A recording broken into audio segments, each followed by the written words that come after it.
मैंने डिसाइड कर लिया कि यहाँ तो मैं नहीं रहूँगी। तो लग रहा था कि वो आदमी अगर कहीं से भी आ गया ना तो मेरा पता नहीं मेरे साथ क्या होगा। तब तक मैंने नोटिस कर लिया उस आदमी को कि उस पर कुछ तो गड़बड़ है। मेरे साथ जो ये चीज़ हुई है, मेरे साथ जो ये इंसिडेंट हुआ है, वो मैंने अभी तक 3 लोगों के साथ शेयर किया, उसके अलावा किसी को भी नहीं पता। Hi guys, welcome back to my channel. तो मैंने 2026 में जनवरी में पोस्ट करना शुरू किया था यूट्यूब पर, और आज पहली बार मैं बना रही हूँ कोई लॉन्ग फॉर्मेट वीडियो, क्योंकि मुझे कुछ शेयर करना था आप लोगों के साथ। तो without wasting any time let's get started. तो ये बात है मार्च की, होली के बाद की, मार्च की 2026 की, जब मेरी मम्मी का फ्रैक्चर हो रखा था and she was not well. वो जोधपुर में थी, पापा गांव में अकेले थे और मेरे भी एग्जाम्स खत्म हो चुके थे।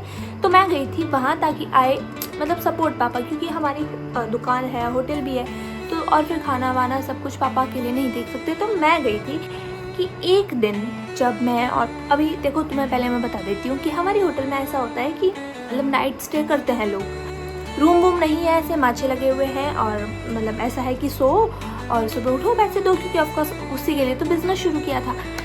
तो ये हमारा थोड़ा बहुत सीन है और खाना मिलता है। ये बात है एक रात की, ठीक है, जब मैं और पापा खाना खा रहे थे। एक दुकान है, ये है किराना की दुकान, उसके पास वाली दुकान है, और एक ये दुकान, इन दोनों को मिला के एक बड़ा सा हॉल है, और इसके पीछे से हमारे घर का रास्ता जाता है, ठीक है, क्योंकि पीछे हमारा घर भी बना हुआ है। और इसमें हम बैठ के खाना खा रहे थे, और इस होटल के बाहर में छोटा सा किचन बना हुआ है, ठीक है, एंड आगे पूरी चौकी है, तो वहाँ पे लोग आके बैठते हैं और खाना वाना खाते हैं। उसके आगे भी गार्डन वार्डन है, तो सब कुछ ठीक है। खाना रात का, ठीक है, और एक आदमी आता है, गाड़ी होती है, वो कोई सप्लाई वाला था, ठीक है। आगे खा ही चुके थे हम, बस लास्ट थोड़ा सा बचा हुआ था। तो वो आए, और तो मतलब मुझे नहीं पता था कि वो यहाँ पे स्टे करने वाला है, क्योंकि मैंने उसे पहली बार देखा था, और जनरली जो सप्लाई वाले आते हैं ना, उन्हें मैं जानती हूँ, पर उसको मैं नहीं जानती थी। तो पापा ने बोला कि सप्लाई वाला है, यहीं पे खाएगा और यहीं पे सोएगा। उसके बाद में वो मेरे लिए एक ग्लास में पॉपकॉर्न, ये यहाँ पे मैं फोटो ऐड करूँगी, वो ये लेके आया था, क्योंकि ऑफकोर्स ये सप्लाई वाला था तो उसके पास सामान था। एंड वो पापा खा के उठ चुके थे, और मैं खा रही थी, वो डायरेक्ट अंदर आ गया। पापा ने बोला, तो उन्होंने बोला कि दे के आ रहा हूँ गुड़िया को। तो पापा ने बोला ये क्या है, कि ये वो तो खा के ही बताएगी कि कैसा है। तो एंड उसने बस मेरी टेबल पे रख दिया जहाँ मैं खाना खा रही थी, वो रख के चले गए। मैं उठ गई, वो आगे चौकी पे बैठ गई, क्योंकि पापा उनके लिए खाना बनाना प्रिपेयर कर दिए थे। तो यहाँ पे मैं बैठी हूँ, और इस दुकान के बाहर वाली साइड में यहाँ पे पापा खाना बना रहे हैं, और इस चौकी पे जस्ट सामने ही बाहर वो आदमी बैठा है। अब उसने क्या करी, कुर्सी उधर मुंह करके एक, और एक इधर मुंह करके, बीच में टेबल होती है, पर उसने ही इस वाली कुर्सी को ऐसे रख दी। तो वो पापा को भी देख रहा था, और वो मतलब थोड़ा सा ऐसे करके मुझे भी देख सकता था। साइड में वो उधर देख रहा था, मुझे देख रहा था, पापा को देख रहा था, मुझे देख रहा था, पापा को देख रहा था, मुझे देख रहा था। मैंने कहा भाई ये क्या पागल है, ये ऐसे क्या कर रहा है। फिर मुझे कुछ गड़बड़ लगी, तो आई स्टार्टेड इग्नोरिंग हिम। मैंने उसके सामने देखा ही नहीं, जो कि मेरे लिए बहुत ही ज़्यादा टफ था, क्योंकि मैं एक ऐसी लड़की हूँ ना कि मेरे पास में क्या हो रहा है, मेरे पास में कौन बैठा है, क्या कर रहा है, क्या खा रहा है, क्या पी रहा है, वो किधर देख रहा है, वो भी मुझे देखना है। मतलब मैं ऐसे तो नहीं चल सकती, मुझे ऐसे देखना ही अच्छा लगता है। तो मैंने जैसे तैसे उससे इग्नोर किया। मैंने कहा काहे को मूड ख़राब करना है यार, इग्नोर करूँगी तो शायद रुक जाएगा वो, पर नहीं। फिर उसके बाद क्या, मैंने भी खाना खा लिया, पापा was preparing for his food. मैंने बताया कि इस दुकान में किराना का सामान है, तो इसमें फ्रिज भी पड़ा था, तो कुछ जो दही वही था वो मैं उसमें रखने जा रही थी, और कुछ बाहर पीछे घर में रख कर आ रही थी। सामान फ्रिज वाली दुकान में सामान रखना शुरू किया, मतलब दही वही जो भी था। मैं गई ऐसे, उसे पता चला कि अब ये वापस आएगी, क्योंकि इसे कुछ काम है, ये 2-3 बार तो आएगी ही आएगी। उस आदमी ने क्या किया, वो आदमी सीधा बैठ गया, पहले ऐसे बैठा था, अब ऐसे बैठ गया, क्योंकि इधर वाली दुकान में मैं आ रही थी, ऐसे बैठ गया। सोचो मैं पीछे से आ रही जा रही। उसने अपना फोन निकाला, he started playing something. Instead of putting his phone like this, he kept it like this, ठीक है, विच इज ऑफकोर्स, अब उसे अपना फोन देखना है, किसे दिखा वो, तो ऐसे देखना है तो ऐसे देख। मैंने फिर भी उसे इग्नोर किया, मैंने नहीं देखा कि वो क्या देख रहा है, क्या मुझे वो दिखाना चाहता है। मैं गई अंदर, मैं जब वापस बाहर आई ना तो ऑफकोर्स वो जस्ट आगे बैठा था, तो मेरी नज़र गई और मैंने देखा कि वो इतने गंदे वीडियोस चला रहा था कि मैं मतलब नहीं बता सकती कि मैंने वो चीज़ अभी तक बताई ही नहीं कि वो कैसे वीडियोस चला रहा था। आप समझ जाओ कि वो कैसे वीडियोस चला रहा था। और वो देख के ना मेरे पूरी बॉडी में इतनी गर्मी हो गई, एकदम से इतना ज़ोर से करंट दौड़ा ना कि मैं ना अपने ही घर में पता नहीं मुझे इतना गंदा फील होने लग गया। उसके बाद में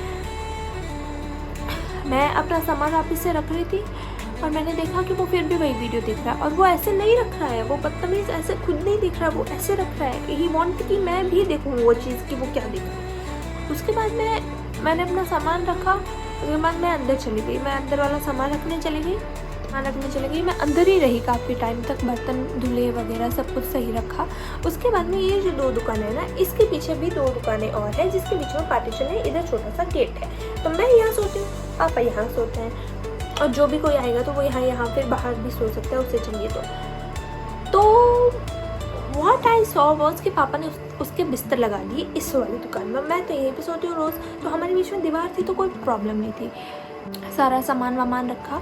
अब पता चला कि वो आदमी ने तो मतलब अभी तक उसका फ़ोन ऐसा था and he was watching something. उसके बाद उसने फ़ोन कर दिया ऐसे, तो मैं इधर से आ रही तो फ़ोन को ऐसे कर रहा है, इधर से आ रही तो ऐसे कर रहा है। मतलब वो चाहता है कि मैं देख ही लूँ, पर मैंने देख लिया, ठीक है। और मुझे इतना डर लगने लगा खुद के ही घर में। मैंने अपने बिस्तर बना दिए जहाँ पे मैं रोज़ सोती हूँ, और मैं पीछे चली गई। मैंने मम्मी को फ़ोन लगाया कि मम्मी ऐसी ऐसी बात है, ऐसा ऐसा कोई आदमी आ रखा है और he is doing this thing. तो मम्मी ने कहा नहीं, तू सो जा, तुझे जहाँ सोना है, कुछ नहीं होगा। और अब ना मैं कैसे सो सकती हूँ भाई, वो आदमी जस्ट एक दीवार बाहर, और ऐसा भी नहीं कि रास्ता नहीं है, रास्ता है आने जाने का। मैं पूरी रात उस तरीके से नहीं बिता सकती थी। मैंने कहा नहीं मम्मी, आप पापा को फ़ोन करके बोल रहे हो या मैं जाके बोलूँ? मम्मी ने बोला कि कुछ नहीं होगा, तो सो जा। मैं खुद के घर में इतना इनसिक्योर फील कर रही थी। मुझे ऐसा लग रहा था कि वो आदमी कहीं से भी आ गया ना तो पता नहीं मेरे साथ क्या होगा। जैसे तैसे मैंने खुद को ही समझा लिया। मैंने कहा ठीक है, कोई नहीं, कुछ नहीं होगा। उसके बाद में मैं गई बाहर, मैंने अपने बिस्तर किए। हाँ, उस टाइम ना खाना खा लिया था and he was continuously playing those kind of videos. मैंने कहा भाई यहाँ तो मैं नहीं सो सकती, अगर मैं यहाँ सोई तो मुझे रात भर नींद नहीं आएगी। इतना ज़्यादा मैं मेंटली अंडर प्रेशर आ गई थी, इतना ज़्यादा स्ट्रेस मुझे फील हो रहा था ना खुद के ही घर में। मैंने कहा यहाँ तो मैं नहीं सो सकती, यहाँ तो मैं रात नहीं निकाल पाऊँगी। अगर ये आदमी तो यहाँ चाहे तो ये बाहर सोए, अंदर तो सोया तो मुझे नींद नहीं आएगी। मैं उसके जस्ट सामने चली गई। मैंने बोला क्या हुआ अंकल, कुछ चाहिए क्या? तो उसने अपना फ़ोन जो ऐसा था वो ऐसे रख दिया। मैंने कहा, और मैंने डायरेक्टली बोल दिया कि अंकल आपका फ़ोन दो, और उसने फटाक से साइड वाला बटन दबा दिया। मुझे पता चल गया कि अब तो ये नहीं पकड़ा जाएगा क्योंकि उसने अपना फ़ोन ही लॉक कर दिया था। वाह, मैंने कहा अपना फ़ोन दो, आप क्या चला रहे थे, कब से क्या चला रहे हो आप? तो उसने कहा कि नहीं क्या हुआ, मैं फ़ोन क्यों दूँ आपका, अपना मेरा फ़ोन है। मैंने कहा आपका ही फ़ोन है, मैं नहीं खा रही उसे, पर मुझे बता दो कि आप क्या चला रहे थे और मुझे क्या दिखाना चाहते हो। कहा कि उसने फ़ोन तो लॉक कर दिया था। मैं गई वो फ़ोन लेके पापा के पास। पापा ने बोला क्या हुआ बेटा? मैंने कहा पापा ये रहा फ़ोन, ये आप इनसे अनलॉक करवा दो और देख लो कि क्या हुआ। पापा ने बोला हुआ क्या, मुझे बता दो। और जब तक वो आदमी भी उस गेट पे आके खड़ा हो चुका था। देते पापा ने बोला कि हुआ क्या, ऐसा नहीं करते, उनका फ़ोन वापस दे दें। मैंने कहा ये फ़ोन ना आप इनसे अनलॉक करवा लो और आप देख लो, उसके बाद मैं इन्हें वापस दे दूँगी। तो पापा ने उस आदमी से पूछ लिया कि क्या हुआ, उसका क्या था नाम पता नहीं, आई डोंट रिमेंबर। पापा ने उसके भी पीछे जी लगा के उससे पूछा कि क्या हुआ। अरे वो आदमी कह रहा है कि क्या हुआ, मुझे भी नहीं पता कि क्या हुआ। मैंने कहा आपको नहीं पता क्या हुआ, आप क्या देख रहे थे कब से, उस वीडियो इस फ़ोन में क्या देख रहे थे कब से? तो बोले कि पापा ने भुवन से पूछ लिया कि क्या देख रहे थे आप, कि क्या देख रहे थे? मैं तो मेरी वाइफ से बात कर रहा था। उस लड़के ने, उस आदमी ने सीधा ऐसे बोल दिया कि मैं तो अपनी वाइफ से बात कर रहा था, ऐसे बात कर रहा था अपनी वाइफ से, वीडियो कॉल पे ऐसे बात कर रहा था, पागल गधे इंसान। उसके बाद में और है ना, इतने में मेरा तो रोना छूट गया, मैं इतना ज़र रोए जा रही हूँ। उसके बाद में मैंने वो फ़ोन रख दिया टेबल पे पापा के पास। मैंने कहा पापा ये रहा फ़ोन, आप अनलॉक करवाओ और ख़ुद ही देख लो कि ये क्या चला रहा था और ये क्या देख रहा था। उसके बाद में मुझे नहीं पता कि क्या हुआ, मैं पीछे चली गई थी अपने घर में और मुझे इतना स्ट्रेस फ्री फील हो रहा था ना कि बस अब मैंने उसे कन्फ्रंट कर दिया ना तो बस मज़ा आ गया। वो जा चुका था, या फिर यूँ कहें कि पापा ने उसे भेज दिया था। मैं पीछे जाके अपनी मम्मी से बात करने लगी और मैंने मम्मी को बोल दिया कि मम्मी मैंने ये सारा रायता फैला दिया है, मैंने ये सारा काम कर दिया। मम्मी वॉज लाइक अरे बेटा क्यों किया यार, ऐसे नहीं करना चाहिए था। मैंने कहा मम्मी मेरा घर है ये, अगर मैं अपने घर में नहीं कर सकती तो मैं बाहर तो क्या एक्सपेक्ट करूँ कि कोई मेरे साथ अगर कुछ ऐसा करेगा तो मैं उसको रिप्लाई कर दूँ, मैं उसका मुंह तोड़ दूँ, मैं उसको चट्टा मार दूँ। ऐसा लग रहा था कि मेरी बॉडी से किसी ने पूरा स्ट्रेस निकाल दिया। मुझे इतना अच्छा, इतना रिलैक्स फील हो रहा था।